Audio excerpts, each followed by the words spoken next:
In a world where sports have stretched beyond the fabric of reality and podcasts became as common as potholes, there were two guys in Morgantown, West Virginia who desired to do something different. These two guys came up with an idea to bring real life back to the arena of sports and hopefully be somewhat entertaining along the way. These two guys are certainly no experts, and they're definitely not comedians.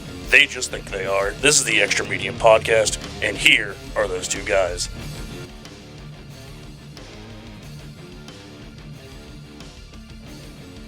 And away we go. Hello and welcome, everyone. I'm Justin Jackson of the Dominion Post. This is episode 6 of the Extra Medium Sports Podcast.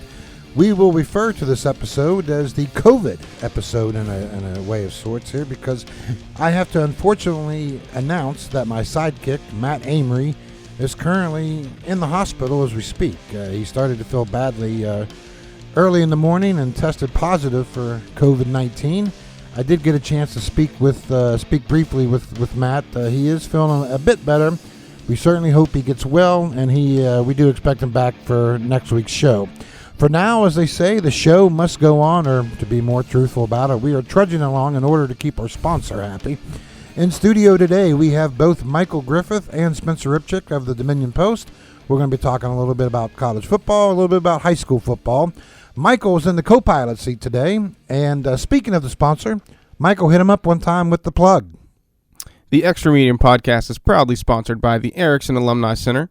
Whether you're interested in hosting a corporate retreat, a baby shower, or a beautiful wedding reception, we take pride in making every experience a memorable one. We welcome Michael to the co-pilot seat. How's it feel over there, Michael? Comfortable? Yeah, good. It's a little bit different. I'm usually standing up where Spencer is right now, but it's nice to be sitting down for once. You guys, We may just call this the medical episode as a whole, because a story to tell here. Michael has a young child, Ezra, who's a few months shy, right, of a year. Right? Yeah, he'll be 8 months in about a week, I think. So. And Ezra had a bit of an emergency recently. Yeah. And this kind of goes in with the whole medical episode here. What the heck's going on over there, Michael? Yeah. We just had a little biting incident. Biting? Yeah, he was on the wrong end of that. If you want to say which end of that is wrong, honestly. Just second week in daycare kind of thing. Just it's gonna happen, I guess. I think something I'm just gonna have to adjust to is getting the phone calls where my child has something going on every once in a while. What is there, a rumble going on over at the daycare? I mean, I don't know. I don't know. We got 1-year-olds. You got group on one side, the other group on the other side. Do not cross this line. Kind of thing? Yeah. Don't collect $200. Just collect somebody's face as you go, I guess. No, I'm just kidding. No, he's all right. He's a trooper. He, they said he was more upset about them trying to put cold compress on it than he was the actual bite. So we'll take that, I guess, right? So we're not going to start throwing little toddlers under the bus here, but I'm assuming what do we call the other youngster Hannibal Lecter Jr.? I mean, what's the situation there? Yeah, I don't know. I think Ezra's just got that hard edge that Rich Rod talks about, I guess. Okay, all right. Now, here's the big question. Now, do you start sending him to daycare now with like a hockey goalie mask? Or? Yeah, that might be a good idea. They got some. You got to get him started early. Something right? like that, yeah. Could be a hockey guy, right? Yeah. You never know. Yeah, I might just borrow a helmet from one of the football teams or something, Since Matt is not here with us today, we're kind of just going to go off script and just kind of wing it here for the rest of the show. And we're going to have all the gang in here at one time. So with that, we are going to be bringing in Spencer Ripchick. But I want to begin today's discussion with both of you guys. A little slightly sour note about a sweet topic. I want to say I'm a little disappointed in both of you guys. Now, here's what happened. For those who aren't familiar, the Dominion Post, located in downtown Saberton, which the whole strip of Saberton is basically your fast food joints, your restaurants, your McDonald's, your Burger King, and you got everything to choose from there. My wife and I were driving around the other day, and on the other side of the interstate, Saberton, at the end of Saberton, you have the interstate exchanges with 68, and that, of course, leads to Interstate 79. On the other side of those interchanges, kind of nestled down in the little hillside there, is a Dairy Queen. Now, I love me some Dairy Queen. Yeah. How in the heck did neither one of you guys tell me There's a Dairy Queen on the other end of Saberton. You mean like down toward the Brookhaven area down there? Yeah. I don't know if I actually knew that. You didn't know that? No, like every time I go to Preston County, I go Greenbag up to Pike. So I never go through Brookhaven, to be honest. So I don't know. Spence, what's up? Did you know the Dairy Queen was down there? Oh, are you talking about the one that's like connected to kind of the gas station? Yeah. Oh, I've seen that one before, yeah. And no one tells me. I mean, what, I got to go to Burger King every day? Yeah. I usually go to the Dairy Queen in Suncrest that's connected to the Little Caesars. I love Dairy Queen. Yeah, I do too. So I'm going there for lunch today, and you guys aren't getting anything. Dairy Queen's food is honestly probably one of the most underrated fast food joints. That's my opinion. Underrated, 100%. The burgers are to die for. Right. I mean, and the fries, honestly, they're good cold. Have you ever had Dairy Queen fries cold? No. I'm not saying you should do it. If they're warm, don't let them get cold. But if you happen to go to Dairy Queen, maybe they just left some fries out for too long, or maybe it wasn't busy, and you just kind of got the bad end of the batch there. But if Dairy Queen fries are cold, just before you throw them out or throw them in the air fryer or something, refresh them. Try them cold. I'm telling you, they're not bad. The slushies, the blizzards. Oh, dude. When they get the season themed blizzards, yeah. like, oh, man. I mean, we got to get Dairy Queen on as a sponsor after this. But the Oreo cookies blizzard with the chocolate ice cream, that's the go-to. When I was a kid, every single year, I didn't care what my parents did for my birthday, but I wanted an ice cream cake from Dairy Queen on the table when I got home from school that day. Spence, are you a Dairy Queen guy? Oh, yeah, I like the blizzards are always great. I haven't really done too much with the food, but I know the blizzards are really good. Well, next time you get a fast food craving, just drive to Dairy Queen and get a burger and some fries. You won't be disappointed. Get some chicken with the little gravy dip. Oh, man. For those who don't really know, Spencer's been here in Morgantown now for, about 7 months, 8 months, Spence? Yeah, since March. Not quite a year. I'm kind of interested. We're obviously kind of going on the fast food binge here.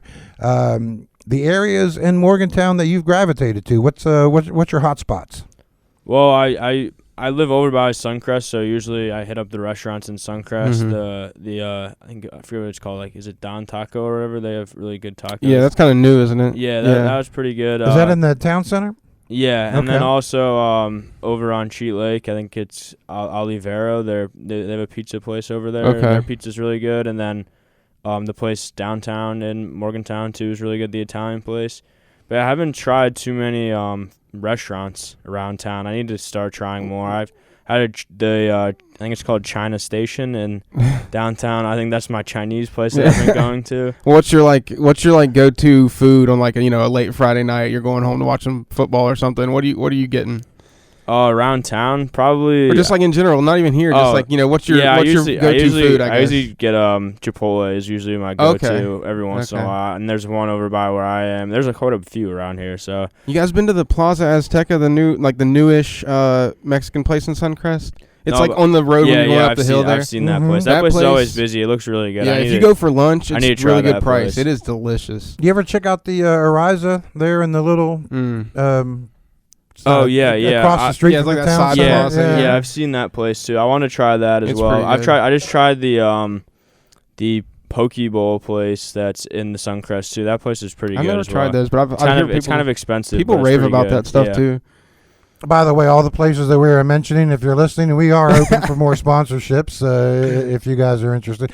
Hey, I want to kind of take that into we are going to talk sports today. Let's talk directly here with Spence about college football. We begin with West Virginia. They lose at home against Utah, a very powerful, strong Utah team, 48-14. That was Throwback Day. And West Virginia did their offense kind of look like it was from a throwback era for a period of time there. Spence, 48-14. What was your thoughts just watching the game? Yeah, well, I thought the best thing that West Virginia had out of the game was probably the throwback uniforms. Other than that, I mean, all three levels, they were really bad.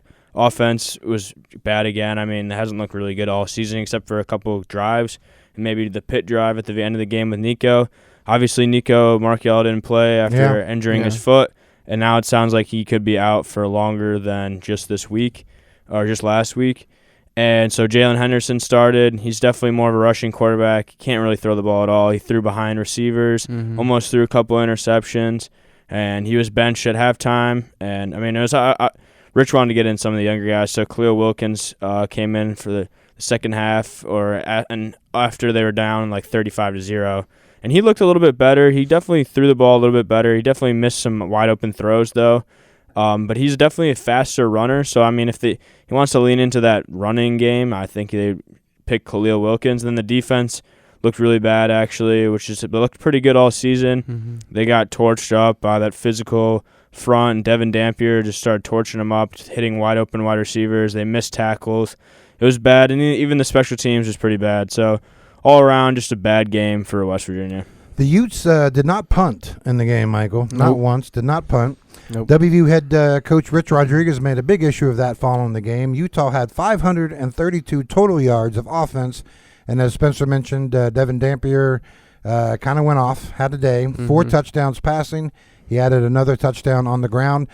Spence, was this basically the worst defensive performance of the year for WVU? Yeah, it was easily the worst defensive performance. I mean, against Kansas, it didn't look good if you look at the box score, but it was just a couple of plays that they kind of let up, which they could be patched. It was kind of the big plays they kind of let up, so if they fixed that, they should have done better. But then Utah, it was just completely – it wasn't the big play at all. Utah was just driving down the field, hitting wide-open receivers left and right. Devin Dampier was taken off, and people are missing tackles. So, yeah, this was easily the worst the defense has looked all year. Spence, you mentioned Nico Marchiol earlier. I'm kind of intrigued by the story. So earlier in the week, he goes to a foot specialist in Colorado, I believe. Yeah. And it was kind of questionable on whether or not he was going to play. Maybe he was, maybe he wasn't. The decision was kind of made before the game that he wasn't going to play. And just give me that just seems like kind of a weird story going all the way out to Colorado for a foot specialist. What more do we know about Nico's situation? Yeah, I think Rich Rodriguez right now is leaving the injuries and the medical staff to do their thing. So whatever they do, he's not going to barge in, and that's not his expertise, so he's going to leave that up to them. So Nico went out to Colorado on Tuesday. He was there on Tuesday. And then on Thursday, it was uncertain if he was playing. And then on Thursday, he was officially ruled out of the game. So that meant Jalen had to start or another quarterback had to start. And now after Rich was on his radio show yesterday, it sounded like he was in Arizona getting it checked out, which is where he spent most of his offseason training through his Instagram posts. So he's getting a second opinion there. But Rich just wants to make sure everyone's on the same page, and it sounds like right now Nico won't be playing this week again. Is there good foot people in Colorado? Michael, have you heard about this? I mean, they do a lot of hiking, so I imagine they probably get a lot of clients coming in or patients coming into their offices. But I don't know. I mean, I don't know. I didn't know if this was something that he had bothered him before. I don't know if this is a lingering issue. I think someone told me maybe in high school, or not told me, but I maybe have heard somewhere that he had a foot issue before in high school or something. I'm not sure if it's a nagging injury, but I mean sometimes, those tiny little foot injuries can go far when it comes to athletes. Sure. You see, a lot of basketball players a lot of times, these taller guys, these 7-foot guys, they always have these little foot injuries that hold them out for extended periods of time. So, yeah, hopefully he can figure out what's going on. I know Rich also said that he kind of wanted to get the comparison between our doctors and the WVU doctors and all the other doctors that Nico were seeing. So yeah, hopefully he'll be all right, and he can eventually come back for us and, or somewhere, whoever. West Virginia is now 2-3 on the season, 0-2 in Big 12 play. They are moving forward to a very unique experience here. They are traveling to number 23 BYU. Spence, that's a 10:30 p.m. Friday start on the East Coast. That's an ESPN game. BYU right now is a 19.5-point favorite. Spence, what do you make of this Friday night game?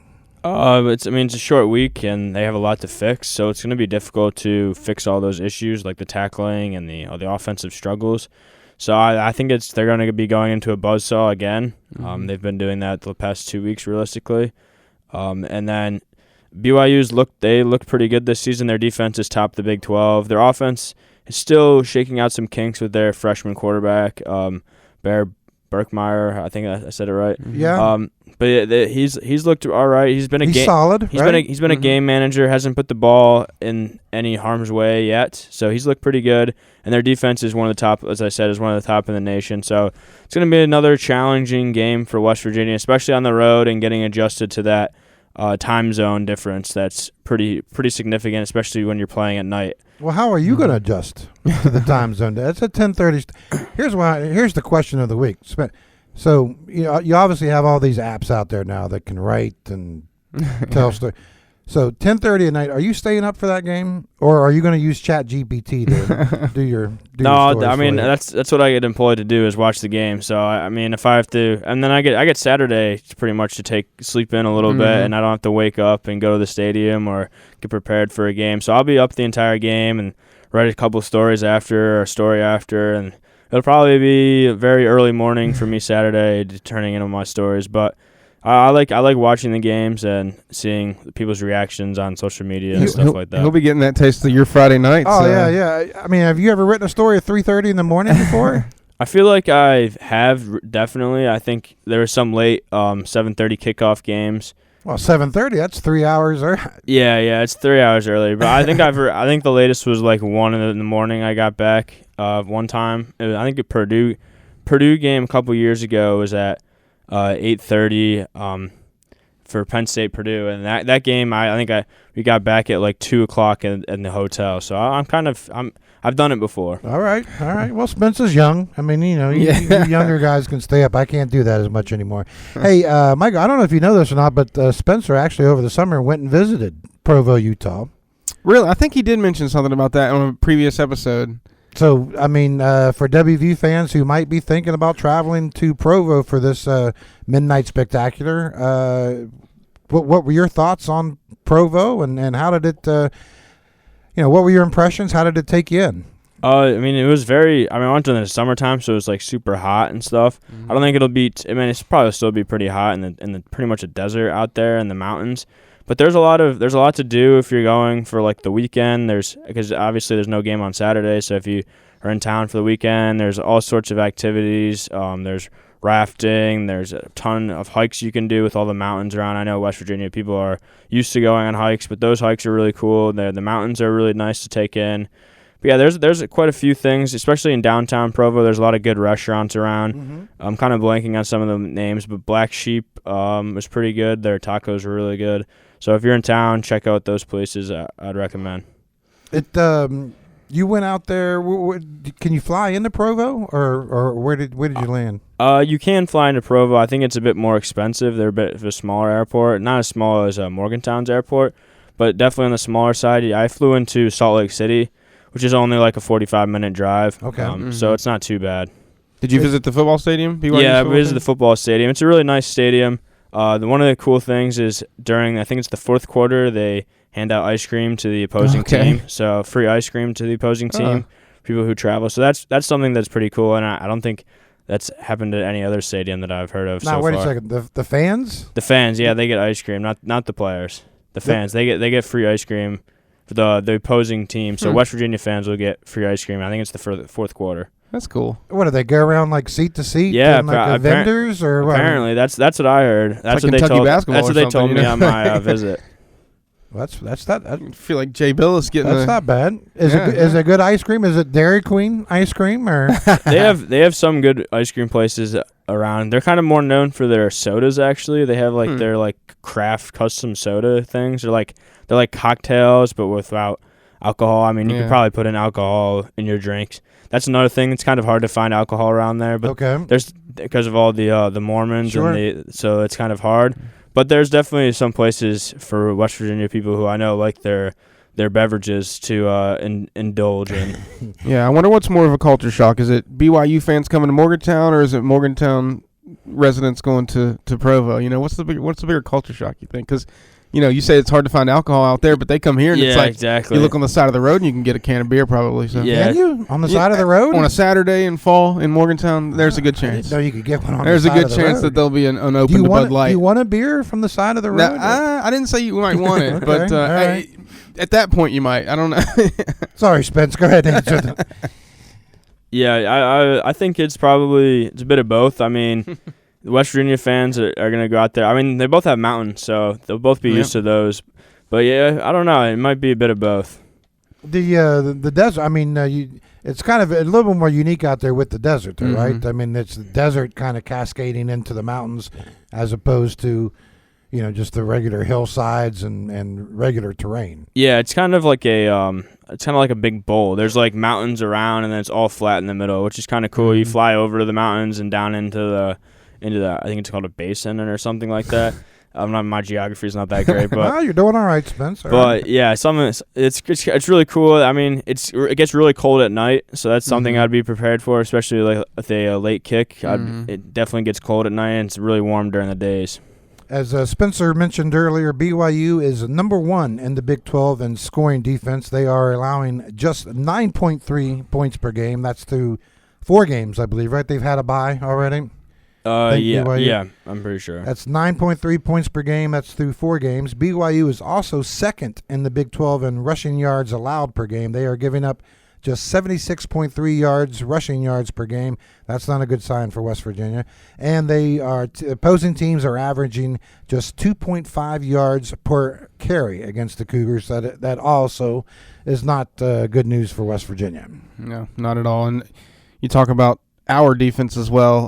The first few weeks they looked really good, like you said, played well enough to win games. And then the last 2 weeks have given up 40+ points. So, that they'll have to bear down. It's going to be a tough game, like you said, on a short week plus the travel. That's a whole day of travel pretty much that you have to account for. So it'll definitely be a tough game, a good test. And WVU, this is going to be a crucial game, not only for the win-loss column and the end of the season, but really the mental state of the players, the team, and see how they can rally and see if they can get behind each other. The note here, and I wanted to ask Spencer about this. The note here is BYU last week coming off a 24-21 win against Colorado.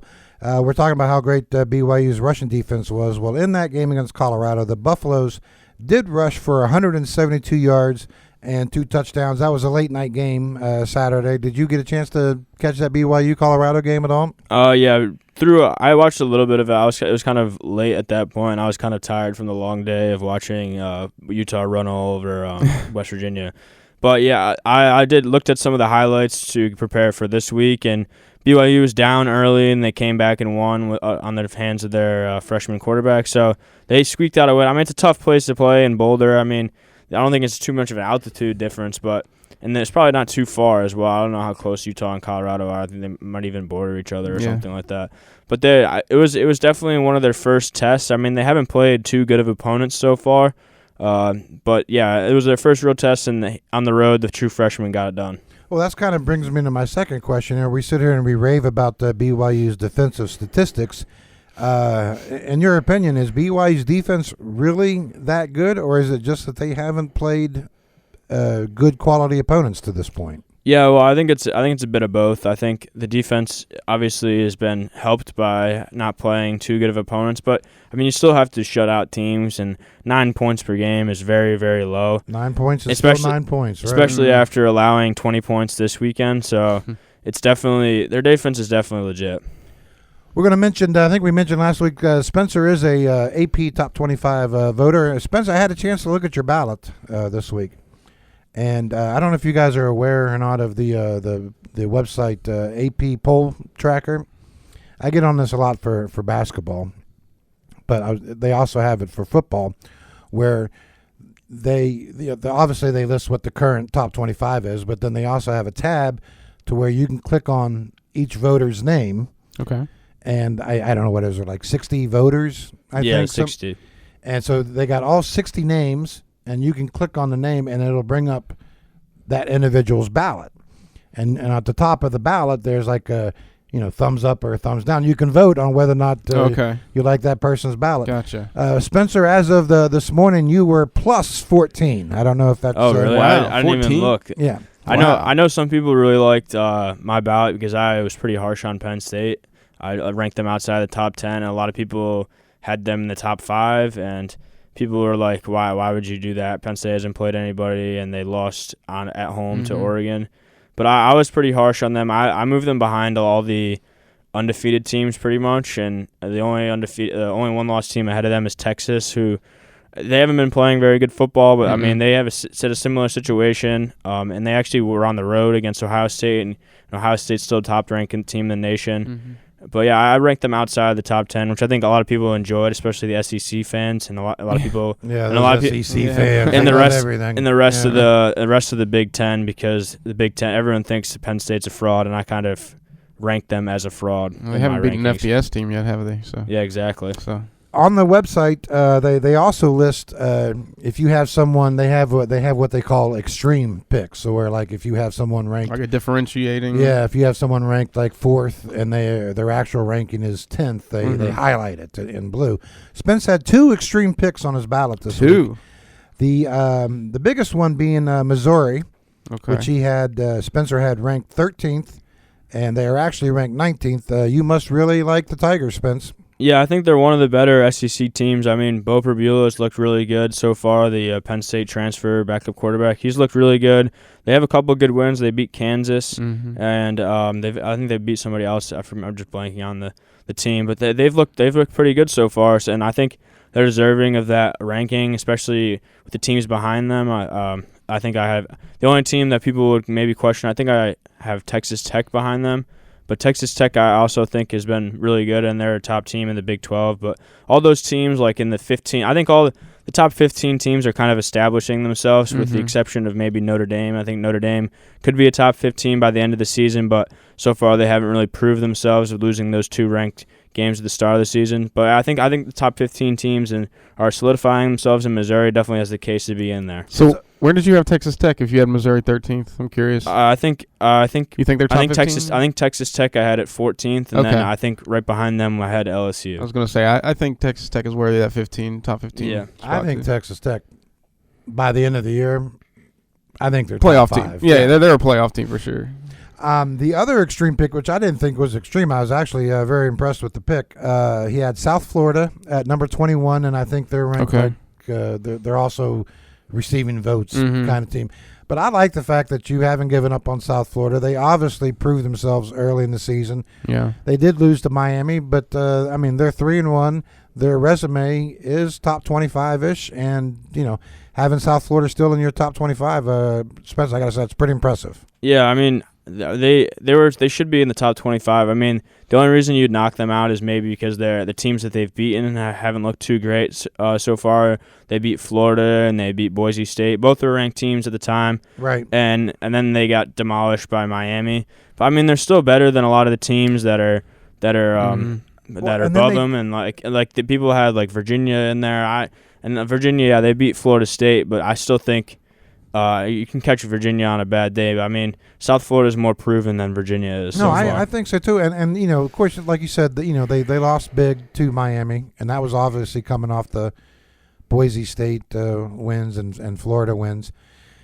But then they turned around the following week, and I know it was like a lesser opponent, maybe an FBS opponent, but they blew them out of the water. It was like 50-6 or something like that. I think it was like Alabama A&M or something like that. But I think, I'm definitely on board with the Bulls, though. I'm impressed with them. I agree. Well, I mean, Miami looks like one of the best teams in the nation right now, too. Yeah, so, exactly. I mean, they just – who did they beat over the weekend? They had game day with no, they beat Florida 2 weeks ago. That's right. But they were off this week. Yeah, that's right. So, yeah, I mean, Miami, you can't even knock South Florida for that loss, really. I mean, obviously it was a blowout, but Miami's probably going to do that to a few other teams this year, too. And you talk about their win against Florida. I mean, they went into the swamp and did that. It doesn't matter really what record Florida has in a year. If you go into the swamp and beat them, that's going to be an impressive win for sure. Spence, I'm kind of interested because, obviously I do the AP Top 25 poll for West Virginia, AP voter for the basketball, men's basketball. And actually, I just had to turn in my preseason poll the other day. Okay. I'm wondering, when you construct your top 25 ballot from week to week, do you totally blow it up and rank teams based on that week's performance or the season's performance up to that point, or do you go off of what you had in the previous week and say, okay, this team won, move them up. This team lost, move them down. How do you construct your top 25 ballot each week? Yeah, I kind of do a bit of both. I kind of use my previous week's top 25 ballot. I think that's why a lot of people are like, when I released my ballot, or like, why do you have Notre Dame? How did Notre Dame fall 2 spots? Well, you got to realize that you're not going based off the AP top 25. You're going based off your rankings. So I actually moved them up after that because I had them unranked. So once I said that to the person who said that, they were like, oh, that makes sense. But yeah, I kind of go off based off the previous week, and then I look at the win and the quality of win, and then if they lost, how close the loss was, or the quality of loss in some cases. And I move them up here and there, but realistically, if you think about it, it's still kind of a reset of the rankings. And when you're doing the ballot, they completely reset your thing anyway, so you have to reconstruct it and vote. You have to plug in 1, 2, and 3. It's not preset for you. Do you take into account, I know this is a few weeks away, but when the college football playoff rankings come out, will that affect your voting at all, you think? Or? I think I look at it, and I look at, when I do my poll, I kind of look at what people are projecting, just to kind of see where everyone else's head's at. But I won't use that poll at all to make my rankings. Because sometimes those can be like way different than the AP polls. Yeah, because the playoff is also based on like the top 15 rankings are always going to be the top 15 rankings, but they value strength of schedule very highly, especially last year. But they also change up their minds. So you have to see what they value this year once those rankings come out. I'm curious. The problem I usually run to once you get to a certain point of the season is, okay, kind of like you're saying, the top 15 is pretty solid, 16, 17, 8. You get to a point on the ballot, or at least I do in basketball, to where, maybe once you get past like 18 or 19, finding those last 5 or 6 teams, it can be a crapshoot. You might have 20 teams that could fill those 5 spots. You may only have 4 teams, and you have to just kind of pull one out of the bag. In college football, is it similar? Do you have trouble filling out the end of the ballot?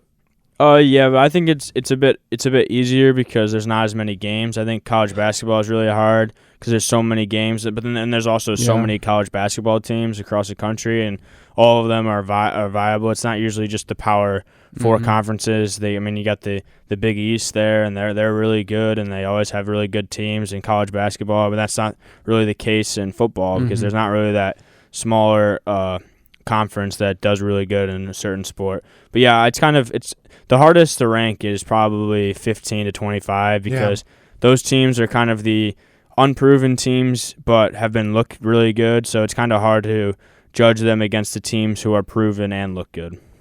Other Big 12 games of note this week, in case you're interested. Number 14, Iowa State travels to Cincinnati. That is a noon game on ESPN2. The Bearcats just might be sneaky good. Spence, what do we call the Bearcats at this point? Yeah, I think they're one of the teams who there are a lot of the teams are in the Big 12 who kind of have been playing under the radar. I think Houston is another one of those teams who've been playing under the radar. I thought coming into the season they'd probably be one of the worst teams in the Big 12, and they obviously still can be. There's a lot of season left, but I penciled them in as a a win for West Virginia. But now I'm kind of having crossing that out. Yeah, now, I might be having second thoughts after watching West Virginia and watching Houston play so far this season. But yeah, Cincinnati is another team that can make some noise. They looked lost after Luke Fickell left for Wisconsin, but now Wisconsin doesn't look good, and now Cincinnati's on the rise. So it's kind of cool to see Cincinnati bounce back. I'm glad you mentioned Houston. Number 11, because I have this written down here. Number 11, Texas Tech travels to Houston. That's a 7 p.m. game on ESPN. Both teams are 1-0 in the Big 12. Texas Tech obviously very good, but Houston sleeper. Can they hang around with the Red Raiders? I think Texas Tech is a very, very good team. I think they're defensively really solid on that side of the ball, and then offensively they can do enough to win.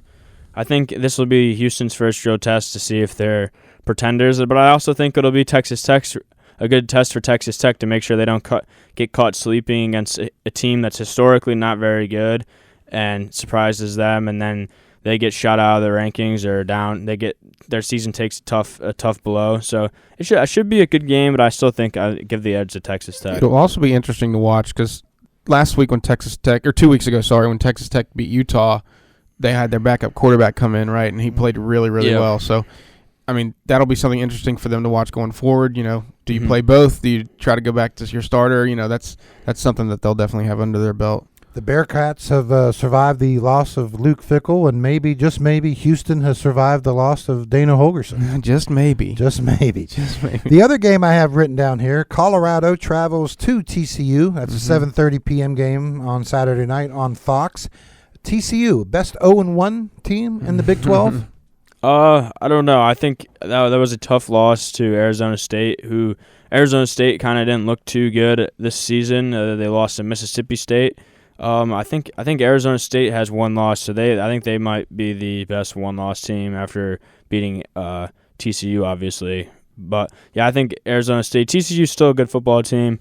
West Virginia plays TCU in 3 weeks, I think. October 25th. Yeah, so pretty soon. You got the bye. And then they have and then they have UCF, and then they have TCU. Yeah, that'll be another challenging game for West Virginia. So yeah, I think TCU is still a really good team even with a loss. Spencer's got to be moving on here pretty soon. He's got WVU interviews today. Rich Rodriguez's press conference a little bit later here today. Spence, what are the major talking points? What do you think Rich Rodriguez can even mention at this point of the season? Yeah, I think one of the major things is just not letting this season snowball. I think I asked him after the game that lost to Utah, because now that's two 40+ point losses. So, and there's still. I asked him why? How do you stop this from snowballing? And there's a lot of season left. And he said that's exactly right. There's still a lot of season left. We can't make too many drastic changes. We got to keep chugging along. Obviously, we're going to make some changes, but nothing drastic. And we got to make sure that this thing is right for the future. Not just getting this program in the right direction, not just for this year, but for the following years that are more important, where the culture is more established. But other than that, I think the injuries are going to be a big talking point. I mean, sure. Ty Edwards, let's see if he plays this week. He's a big force in running back. Isn't that the biggest question out there at this point, is whether or not Ty Edwards can play? Yeah, it seems like he was questionable before Kansas, and then Kansas he didn't play, and then leading up to Utah, it seemed more like he wasn't going to play. But now it seems like he's going to be good to go this week. He warmed up, he dressed, and then so did center Landon Livingston. He did the exact same thing. He warmed up and dressed, and he also looks like should be good to go this week. So getting a solid running back is going to be really good. But now it kind of makes you think. Now we wish we had Nico, because Nico and Ty Edwards really use each other really well, because Nico can't really run, and then you hand the ball off to Ty Edwards, who's going to get you yards no matter what, even if the offensive line is not playing well. I haven't mentioned yet, you mentioned him earlier, but your thoughts on Khalil Watkins came in for the second half of the Utah game. He had some moments in that game. Yeah, he definitely had some good moments, and he had some bad moments. He made a couple of good throws on the run. He's definitely a faster quarterback than all the other quarterbacks. I think the only one who could challenge him that Rich said was really fast in the preseason was Max Brown. We haven't seen too much of him yet. He got a couple of snaps at the end of the Utah game. But yeah, Khalil, he looked promising, especially as a redshirt freshman. I mean, he looked better than Jalen Henderson, which is kind of impressive since Jalen Henderson has been in football for a while now, and Khalil not so much. So, I mean, if the season keeps spiraling out of control, I think Rich is going to look to one of these younger guys. So then next year they have a established quarterback. Scotty, it seems like the Scotty Fox experiment is kind of being overshadowed now by Khalil. So I think they'll roll with Khalil after he showed some good flashes. I mean, he chucked a 50-50 ball up to Cam Vaughn as the first touchdown of the game. And he looked really good, but then he also missed a couple wide open passes, which is kind of frustrating. Well, he had a drop too. Yeah. For the tight end. I mean, the pass was a little low, but that ball should have been caught. Yeah. But I mean, when the tight end is that wide open, you better probably should just hit him anywhere close. Put it on the numbers. Catch it. Yeah. Spencer, we appreciate the knowledge, and hang in there, West Virginia. That's right. Traveling to BYU Friday night. That is a 10:30 start here on the East Coast. What is that? Is that 7:30 or 8:30 BYU time? It's 8:30 BYU 8:30 time. 8:30 Yeah. BYU time. All right, Spence. Hey, we appreciate it, and we'll see you here again next week. Yeah, thank you guys for having me on. Just in case you were wondering where to find the Extra Medium Sports Podcast, here's that info. You can always find a link to the Extra Medium podcast at www.dominionpost.com or find us on our social media at Spotify and YouTube. Michael, you're doing pretty well with this. Just because of that, why don't you tell the good people who we are sponsored by? Well, thank you very much. A big shout out to our sponsor, the Erickson Alumni Center. Provide your guests with an elegant experience utilizing our state-of-the-art conference technology and catering from our in-house executive chef. We are moving right along now. We don't have to bring Michael in. He's already in here. We're going to talk some high school football. Oh, yeah. It was a big week in the local area in week 5, right? Yes, week sir. 5. I always get the weeks mixed up. Number 1, Morgantown High. They went on the road and defeated number 6, Spring Mills, 21-0. That was the first of a 3-gauntlet series. We'll talk a little bit about that here in a second. Number 4, University High took out Fairmont Senior. Fairmont Senior is the number 1 ranked team in Class AAA. That score was 38-27. Preston High picked up its first win of the season, 49-31, victory over East Fairmont. That was on the road, right? Yes, it was. Yes, it was. East West Stadium. PHS quarterback Slayton Menko, best game of the season so far. 389 yards passing, 5 touchdowns. Also added 65 yards rushing and another score. Not a bad night. Nope, right? not at all. Not at all. And in Class Single A, number 10 Clay Battelle dominated number 15 Gilmer County, 58-6. Michael, what stood out to you in Week 5? A little bit of everything, honestly. Like you said, Morgantown shutting out Spring Mills on the road. University High coming back against Fairmont Senior, scoring the last 13 points in the final 8 minutes. To get a big win, like you said, over the number 1 ranked team in Class AAA. Preston finally gets in the win column. They shut out East Fairmont in the second half, which is great for their defense. We've been talking about their defensive struggles all year. East Fairmont had 31 at halftime. East Fairmont had 31 at halftime and did not score in the second half. Okay. That was pretty much the story of the game, I guess you could say. And then, like you said, Clay Battelle proving that they belong in the top half of Class A. So, with a great performance against Gilmer County, and they'll have another big opportunity this week. But yeah, man, a lot stood out. It made Morgantown High. They're 5-0 now. This is their first 5-0 start since 2005. And do you know what happened that year? No, is this a $1 curveball challenge? 2005. It could be. It's a little. It's not too hard of a question. I didn't have that penciled in the notes here this week. That's fine. Since Matt's gone. In 2005, they won a state championship. They did win a state championship, and that is the last year that they started 5-0. It was actually you owe me some Dairy Queen. It was actually their second straight state championship. They beat Nitro 27-24 in overtime that year. That was the Josh. Do you remember? Do you know what happened in that game? I do not. I was there.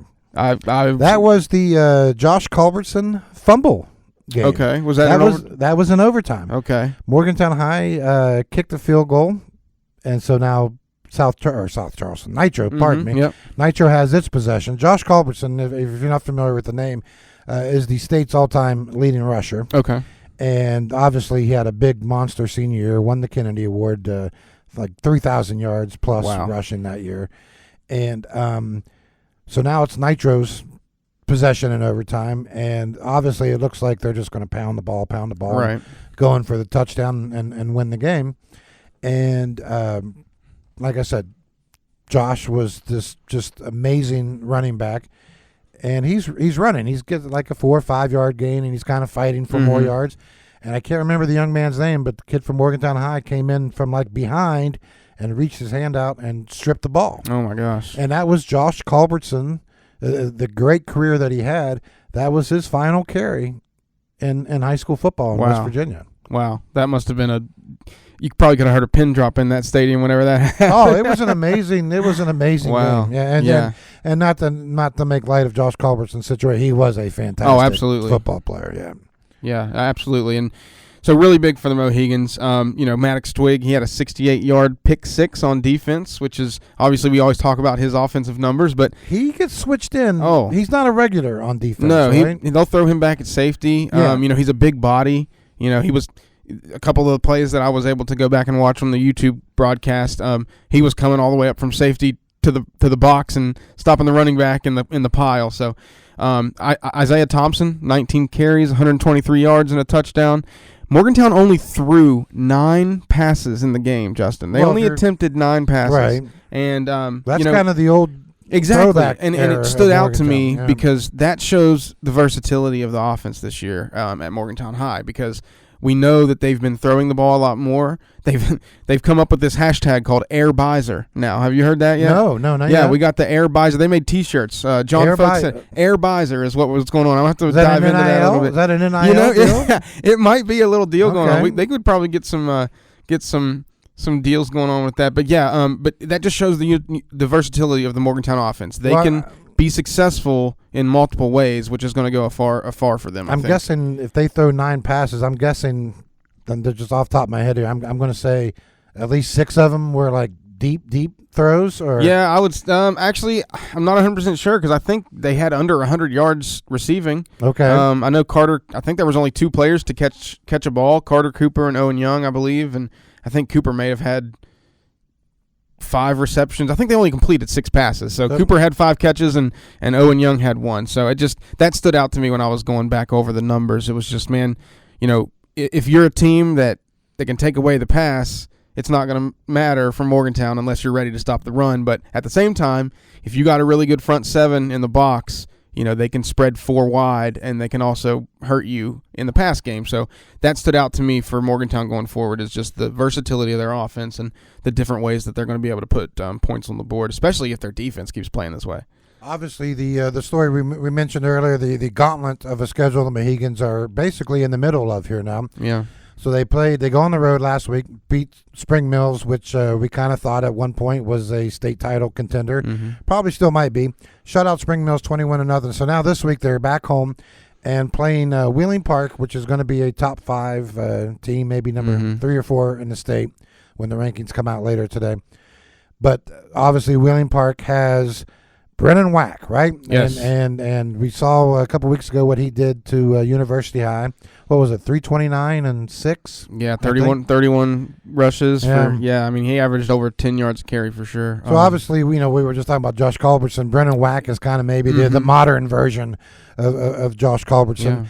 Yeah. And so, what does Morgantown High do against this young man? Yeah, this is going to be a really good contest, and one that Morgantown High, I think, is going to have to take advantage of their strength up front. They might have, the best front 7 in the state on defense. You get those. They have some really big defensive linemen: Zavon Shipman, Chase Travis up front, both all-state caliber players. And then in the linebacking core, you get the 3-headed dragon, if you will, of Reese Wells, Kane Williams, and Brooks King. And those 3 have just made a lot of noise already this season. Brooks King, only a sophomore, has been playing really well. Kane Williams is a junior, is joining the program for the first time this year. And Reese Wells has mainly been a Swiss Army knife for the Mohegans in the past. He's ran the ball for them. He's caught some balls, but he's also played defense. And this year, he just wanted to play linebacker, really. He wanted to focus on defense, and he has been a force for the Mohegans as well. So that's the matchup that I'm watching within the game, is the line. I know it's kind of cliche to say the matchup in the trenches, but this is really what it's going to come down to. And I think a few weeks ago I said how impressed I was with Morgantown's penetration up front. Mm-hmm. So that'll be a big deal. For UHS, I said the key was going to be to limit the chunk plays, and you saw what happened when they were unable to do that. So with Morgantown, you're going to have to get penetration. You're going to have to, set the edge, stuff like that when it comes to stopping Brennan Wack. But I think they can do it, especially with the game at home. It'll be a really good game to watch on Friday. Michael, in your opinion here, obviously we still have half the regular season to go, and then obviously playoffs after that. But in your opinion, on Friday night, are the people in Morgantown going to be seeing the Kennedy Award favorite at this point? You might be seeing the 2 favorites okay. if Max Twig goes on Friday. But at the current moment, I think that you have to give the Kennedy Award front runner to Brendan Wack for sure. I mean, he's he's averaging over 250 yards per game at this point, and it's not like that they're playing an easy schedule. They've played Spring Mills, they've played University, they're about to play Morgantown, they played Musselman. Have they played Steubenville yet? They usually play Steubenville, right? I don't think they've played them yet. They usually do, but yeah, they have a gauntlet just like Morgantown does, really, if you think about it. And for him to be doing that against those teams, I mean, even last year in the playoffs, they lost the game, but he ran for 200-some yards against Huntington, in the semifinals. So yeah, this will be a game to watch. I think, not only Monongalia County will have its eyes on this game, but I think the entire state of West Virginia will too. We're talking about this gauntlet that Morgantown High is going through. Spring Mills, Wheeling Park this week. And, by the way, you got to go to Martinsburg. Yep, back to the Panhandle. Who scheduled this? They need to talk to LePeau down in Blacksville to get that scheduling tips, because he's scheduled the CBs really well this year. Oh, my goodness. Speaking of the CBs, they have a big one coming up. Now, Clay Battelle was ranked number 10 last week. We are projecting them to kind of move up to 8th? Yeah, I think they'll break into the top 8. Which puts them in a great position for a first-round game. Yeah, they're in Clay Battelle has a huge, massive, I don't know what word you want to, gigantic, humongous opportunity this week in Blacksville.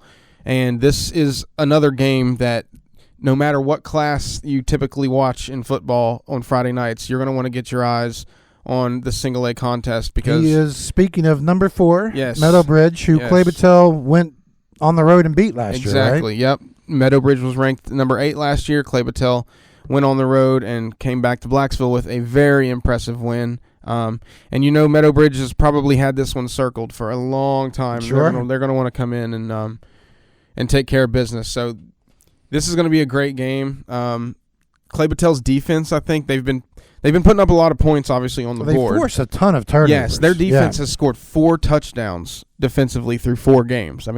You might have a hard time finding multiple teams in the state that have done that twice. They had a pick 6 in that game last week against Gilmer County. Yeah, so their defense is going to be the difference, I think, in this game.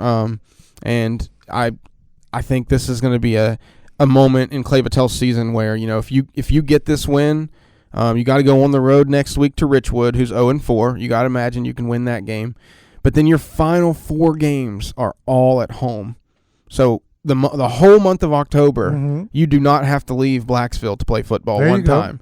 And that's you get to sleep in your own bed before the game. After, you're not have to getting on a bus to travel, all that stuff. It's going to go a long way for the CBs if they can get this game and then, finish strong in the season. We could be even talking about a top 4 finish with right. them. The other thing that kind of comes to my mind as you're kind of talking about that schedule there is if you get this win again, if Clay Battelle is able to get this win against Meadowbridge, in my mind, it also kind of erases the disappointment of losing to Cameron at the beginning of the season, because now you have this top 5 kind of win. It's going to shoot you up the rankings a couple of notches. Yep. And, obviously, Cameron lost last week. So there is a possibility that if Clay Battelle keeps winning and Cameron keeps winning, Clay Battelle could jump Cameron in the rankings by the end of the season, even though Cameron beat Clay Battelle first game of the year. Yeah. All of a sudden, you don't care about that. No, I even told you yesterday, it's only been a month since they played, but I wonder what it'd be like if those teams played right now. Since Clay Battelle has had a few weeks to learn from that loss and then, perform how they have since then. I think that we all knew that they would be improved. Obviously, LePeau is very good at getting his players to buy in and to really see the vision and do what he's asking them to do. But, man, this turnaround is one that I think should be talked about not only right now but for a long time to come, and it could be the start of a very successful tenure for LePeau and Clay Battelle. What else is going on in Week 6? These are also Friday night starts. University High will be traveling to Butler, Pennsylvania. For those who are wondering, Butler High is the school is located about 25 minutes north of Pittsburgh, so it's right up 79, Interstate 79. And Preston High is hosting number 8 Woodrow Wilson of Beckley. They'll be looking to pull the upset there against the Eagle, the the Golden Eagles? The Flying Eagles. The Flying yeah, Eagles. The Flying Eagles. The Flying Eagles of Beckley Woodrow Wilson. Yes. Ranked number 8, Preston High is their second home game of the year. They've been on the road a lot, right? Yes, you're right. They started the first 3 weeks on the road, and then played their first home game, and then they went back to East Fairmont down in Marion County. So, yeah, they'll be glad to be back in Kingwood for sure. A big talking point this week, or last week, we mentioned the injury to Brody Kaler of University High. Yes. Kind of thought what the different options might be there at running back for the Hawks. They have decided, it appears they have decided to stick with Marcus Kaniska, who's also their regular linebacker. Kind of move him back into the backfield as that power back kind of guy. Right. Is that what we expect, to see moving forward? Yeah, I do. He carried the ball 14 times for about 81 yards the other night, and he had a touchdown at the end of the game to seal it where he ran, I think it was about 25 to 30 yards, and he broke about 4 tackles. I mean, you probably know what it looked like. You've seen him run. Yeah. Yeah, I think they will probably go with him. Helbig carried the ball a good bit. I think he had about 15 rushes as well. That's the part I like about Helbig's game, because he doesn't look like a runner, but he can run a little bit. Yeah, he's got those long legs, and he makes decent decisions. He had a rushing touchdown. He threw the ball 31 times. I don't know if that's an indication of missing Kaler, but it's not that they didn't. I think it is. The ball. I think it's going to. I think they're going to throw a little bit more when you got the guys on the edge that they do. Well, and I'm glad you said that, because it segues into what I was about to say. Helbig had 3 touchdowns, and each of his touchdowns went to a different receiver. You had Khalil Lewis, you had Kyle Weaver, and you had Hayden George all scoring touchdowns. Now, I have to give them all 3 their flowers, because. And Helbig stickers? Helbig should, maybe, because Helbig threw the ball, obviously, and found them on great throws. But all 3 of those touchdowns came from the yards after the catch, and all 3 players making at least 2 or 3 men miss and finding the end zone. So that's what you're talking about when it comes to just get those guys on the outside the ball, and they really can make something happen from nothing. Well, you can hit them with the options there, right? As you can hit them with the quick screens or some short crossing patterns and let them just kind of take off with it.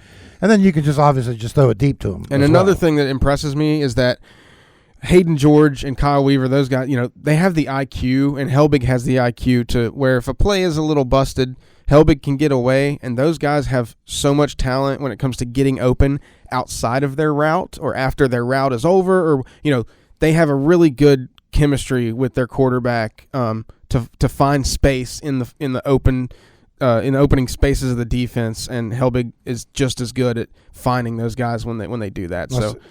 Now, see, this would be the part of the show if Matt was here. He'd be starting. This would be the Mohawk Bowl. He'd be talking about the Mohawk Bowl right now. He'd be Morgantown to shut out Spring Mills. Right. He would be busting at the seams to talk about the Mohawk Bowl right now. Another thing I got to talk about when it comes to that game is Khalil Lewis too. They lost Brody Kaler.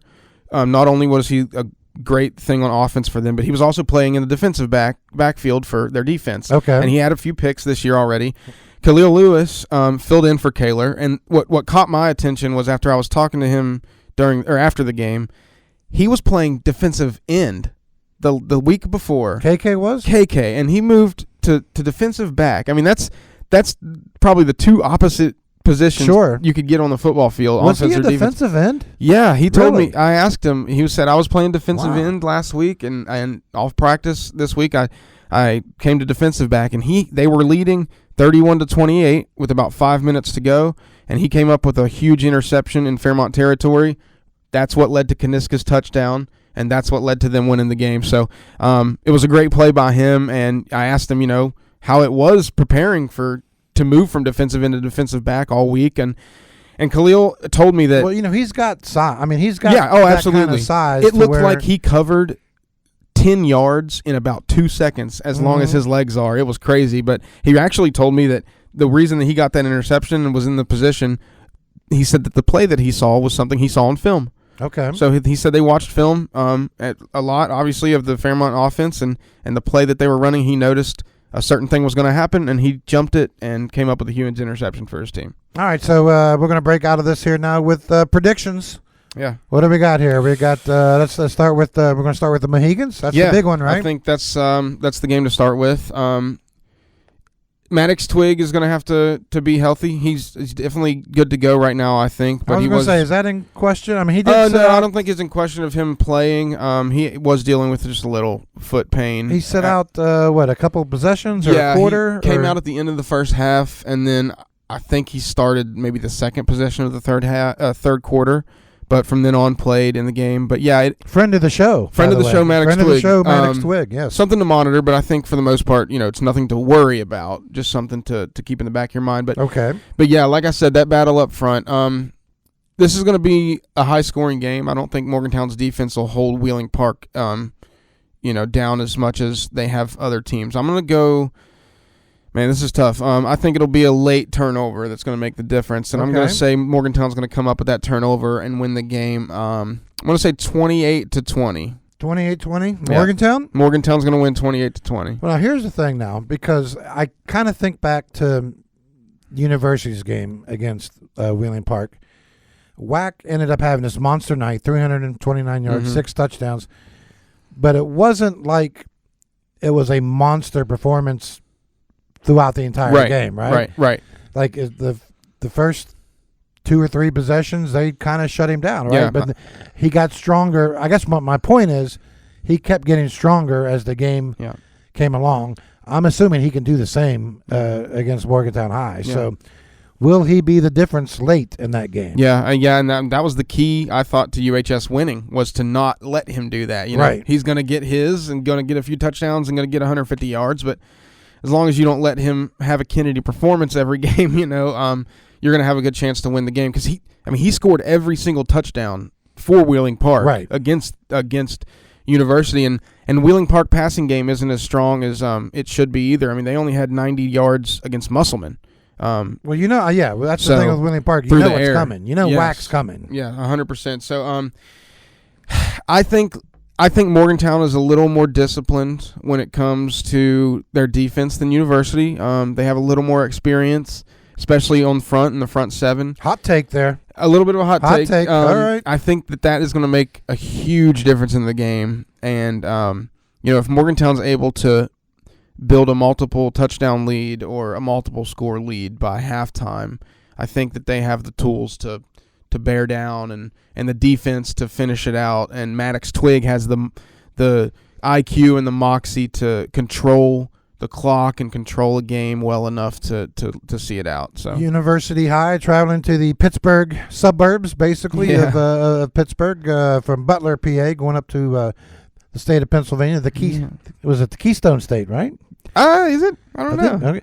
That's a good question, actually. Thoughts on the Hawks traveling north of Pittsburgh on Friday? Yeah, they're not going to be able to stop and see an MLB playoff game at the Pirates Stadium. So no, it'll be another good test. The Hawks actually have a pretty favorable schedule going forward. They'll play Butler this week. They'll have Connellsville next week, who we know have had some blowout losses, and then they're going to have Preston in 2 weeks, who we know have had some bad losses. So University's got 3 favorable games out of their last 5 weeks, and this should be another one where they should take care of business, especially after a decent performance last week, but one that they'll definitely want to improve on. So the Hawks beat Butler. Does Preston have a shot of upsetting a top 10 team in Beckley, Woodrow Wilson? It'll be tough. Woodrow's a playoff team from last year. They lost to Morgantown in the opening round of the playoffs. But Woodrow just runs. They look decent this year so far. They've had some good games and some good wins. So it'll be tough for Preston. But if their defense can come out and play the second half that they did against East Fairmont last week, that will give them a chance, because Manco finally had a Slayton Manco game, 400 yards, 6 touchdowns. He finally did what we've all been expecting him to do. So if your defense can your offense is going to give you the chance to win the game. Let's just say that, right? Your offense is going to give you the chance to win the game. It's just all about your defense stepping up and complementing that. So, game of the week considerations. Meadow Bridge, number 4, traveling to Clay Battelle, which was number 10. We said last week we expect them to move up to about number 8 this week. So it could be like a 4-8 matchup. Your thoughts here? Does Clay Battelle, do they break out on this one? Yeah, 2 top 10 matchups within Mon County borders this week, so buckle up. We touched on it a little bit. Clay Battelle's defense has been lights out this year. They've scored 4 touchdowns in 4 games, and I think that'll make a huge difference in this game. They do have one common opponent in Valley, but they both won pretty handily, so it's hard to judge how this game will go off of those results. But if Clay Battelle can limit their turnovers on offense, keep the ball safe, don't fumble it, keep the clock, control the clock, I think they can pull this one off. Aaron Lepeau has a knack for preparing his teams. He's ready for this game. He has a knack for preparing his teams. I don't know how to explain that really, but there's something about some guys have it. There's something about him that he gets his kids to really focus on each week, and I really think that they being at home is going to help them out. So excited to see this one. I'm gonna take Clay Battelle. I'm gonna take Clay Battelle. Let's go 28 and Meadowbridge 24. I think it's gonna be a close one. That's all the time we have for this week. We want to thank Spencer Ripchick for joining us a little bit earlier. We also want to give our best wishes to Matt Amory, who is, like we said earlier, is recovering from COVID-19. Matt, we just want to say we miss you, and we will see you soon. Michael, hey, bring us home. Time to pay some bills. Thank you so much for tuning in to the Extra Medium Sports Podcast once again, and special thanks to the Erickson Alumni Center for supporting the show. Select a wedding venue where you can host the perfect ceremony and reception while providing your guests with a caring and comfortable environment. We will see you all next week. Have a good one.